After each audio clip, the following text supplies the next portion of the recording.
இது குறித்து இதுவரையில் அதிமுக பொதுச் செயலாளர், மேனாள் முதலமைச்சர் அண்ணன் எடப்பாடி பழனிசாமி அவர்கள் எதுவுமே கருத்து சொல்லவில்லை.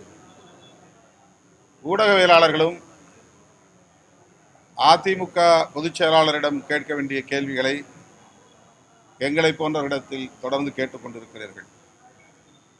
அதேபோல அதிமுகவை முற்றாக முழுதுமாக நாங்கள் தாவேகாவில் இணைப்போம் என்று தாவேகா தரப்பில் சொல்லப்படுகிறது என்றால் அவர்களையும் நீங்கள் இது சரியா, ஜனநாயகமா, அரசியல் அறமா என்ற கேள்வியை கேட்க வேண்டும். ஆனால் சம்பந்தம் இல்லாமல் தாவேகாவும் இல்லாத அதிமுகவும் அல்லாத எங்களை போன்ற இடத்தில் நீங்கள் எழுப்புகிற கேள்வி பொருத்தமில்லாததாக இருக்கிறது. குதிரை பேரம் அப்படின்ட்டு 3 கட்சிகள், அதான் இதுக்கு எல்லாத்துக்குமே நீங்க அவங்க 2 பேர் தான் பதில் சொல்லணும். இல்ல 3 கட்சிகள் குதிரை பேரத்திற்கான புகார் வந்து கொடுத்திருக்காங்க. பாஜக, திமுக, அதிமுக சொல்லி கவர்னரிடம் வந்து புகார் கொடுக்கப்பட்டிருக்கு. தமிழ்நாடு அரசு மீதான விமர்சனமும் வைக்கப்பட்டிருக்கு. அது உண்மையாக இருந்தால் விசாரித்து உரிய நடவடிக்கை எடுக்க வேண்டும்.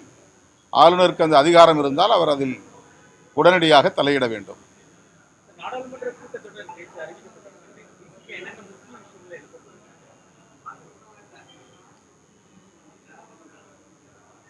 குறிப்பாக இந்த நாடாளுமன்ற கூட்டத்தொடரில் ஒன் நேஷன் ஒன் எலெக்ஷன் என்கிற ஒரே தேசம் ஒரே தேர்தல் என்கிற நிலையை, அதற்கான சட்டத்தை கொண்டு வர அவர்கள் முயற்சிப்பதாக தெரிகிறது. ஏற்கனவே அதனை நாம் டீலிமிட்டேஷன் பில் என்கிற பெயரில் கொண்டு வந்த போது திமுக, காங்கிரஸ், விடுதலை சிறுத்தைகள், இடதுசாரிகள் உள்ளிட்ட எதிர்க்கட்சிகள் அத்தனை பேரும் ஒற்றுமையாக இருந்து அதனை முறியடித்தோம். இப்போதும் அந்த முயற்சியை நாங்கள் மேற்கொள்வோம். ஆனால் மேற்கு வங்கத்தில் திரிணாமுல் காங்கிரஸிலிருந்து நாடாளுமன்ற உறுப்பினர்களை 20 பேரை அந்த கட்சியிலிருந்து வெளியேற்றி அரசியல் சூதாட்டம் ஆடுகிற நிலையை நாம் பார்க்கிறோம். நாடாளுமன்றத்திற்கு சென்றால்தான் இது குறித்து என்ன நிலை என்பது தெரிய வரும். என்றாலும் நாங்கள் இந்த முறையும் அந்த முயற்சியை முறியடிப்பதற்கு எல்லா முயற்சிகளையும் நாங்கள் மேற்கொள்வோம். ஊழல் புகார் இருக்கக்கூடிய விஜயபாஸ்கர் தமிழக வெற்றி கழகத்தில் இணைந்திருக்கிறாரு. இதை எப்படி பார்க்குறீங்க? இதுவும் வெளியிலிருந்து விமர்சிக்கக்கூடிய அளவுக்கு இருக்கா?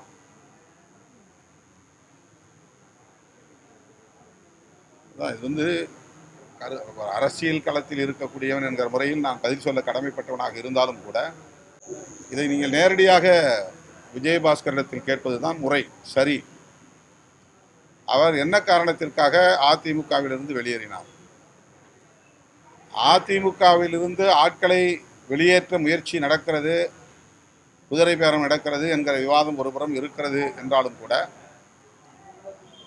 அதிமுகவுக்குள் என்ன நடக்கிறது என்பது பற்றி அதிமுக தலைவர்கள் ஏன் வாய் திறக்காமல் இருக்கிறார்கள்?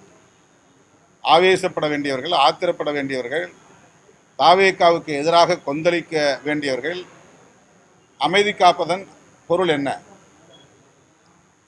ஆளுநரை சென்று மனு கொடுப்பதை ஒரு கடமையாக செய்கிறார்களே தவிர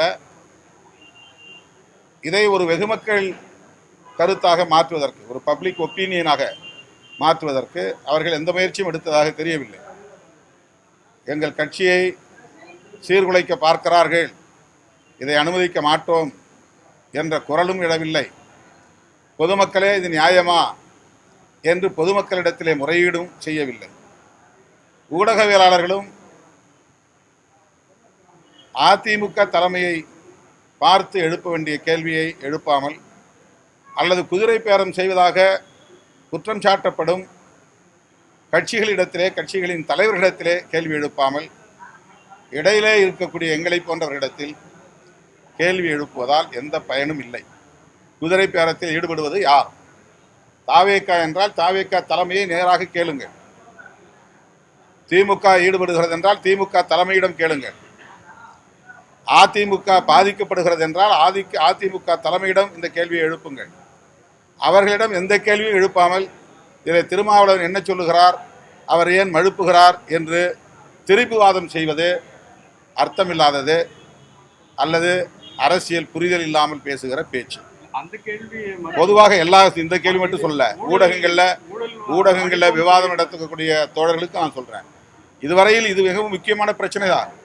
தமிழ்நாட்டு அரசியலில் குதிரை பேரம் என்பது மிக மோசமாக நடந்து கொண்டிருக்கிறது என்பது வெளிப்படையாக தெரிகிறது என்றால், அதில் ஈடுபடக்கூடியவர்களை நேரடியாக கேள்வி எழுப்பாமல் அதில் தொடர்பில்லாதவர்களிடத்திலே கேள்வியை எழுப்புவது, அவர் ஏன் பேசவில்லை, இவர் ஏன் பேசவில்லை என்று கேள்வி எழுப்புவது அவர்களின் இயலாமையை காட்டுகிறது.